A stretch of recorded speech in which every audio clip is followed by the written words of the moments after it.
بسم الله الرحمن الرحیم. د سلام په وړاندې کولو سره مو د میدان وردګو ملي راډیو څخه تر دې مهاله لنډ او مهمو خبرونو ته هرکلی کوم.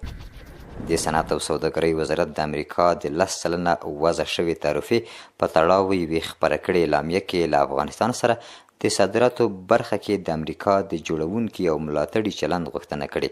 دغه وزارت ویلي چې دغه ډول سوداګریز فشارونه له هر څه وړاندې د افغانستان خلک، لاسي صنایع، نوې سوداګري، کوچني تشبثات، په ځانګړې توګه سوداګرې میرمنې زیانمنوي او د هیواد د اقتصادي پرمختګ پر وړاندې خنډونه رامنځته کوي.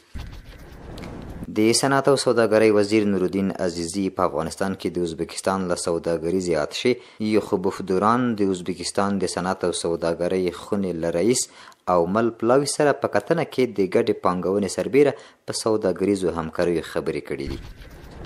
د هرات ولایت مقام رسنیز دفتر په یوې خبرپاڼه کې ویلي چې د دغه ولایت 90 سلنه زعفران بهرنیو هیوادونو ته صادریږي. د یاد دفتر د خبرپاڼې له مخې د دغه ولایت زعفران د عمان، هند او یو شمېر عربي هیوادونو په ګډون بېلابېلو هیوادونو ته صادریږي. خبرپاڼه کې راغلي چې یاد ولایت کې د زعفرانو کښت شاوخوا 9000 هکټاره ځمکې ته رسیږي. د عامه روغتیا وزارت هیواد ته د راستنېدونکو کډوالو لپاره د غوره روغتیایي خدمتونو وړاندې کولو په موخه ناسته کړې.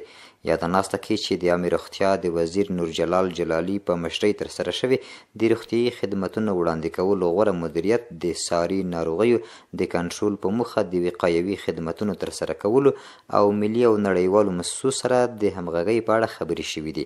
د عامه روغتیا وزیر د دې ناستې په پای کې مسؤلینو ته د راستنېدونکو هیوادوالو لپاره د روغتیایي خدمتونو د پراختیا په موخه لازم سپارښتنې کړې دي. د میدان وردګ ولایت د پیښو پر وړاندې چمتوولو ریاست مسؤلین وایي د دې ولایت مرکز میدان ښار په داود خان مینه کې د ګاز ډبې د چاودنې له امله یوه 11 کلنه ماشومه شدیده ټپي شوې او د نوموړې کورنۍ د ناستي خونې په بشپړ ډول ویجاړې شوي دي او په پراخه کچه زیان واوښتی.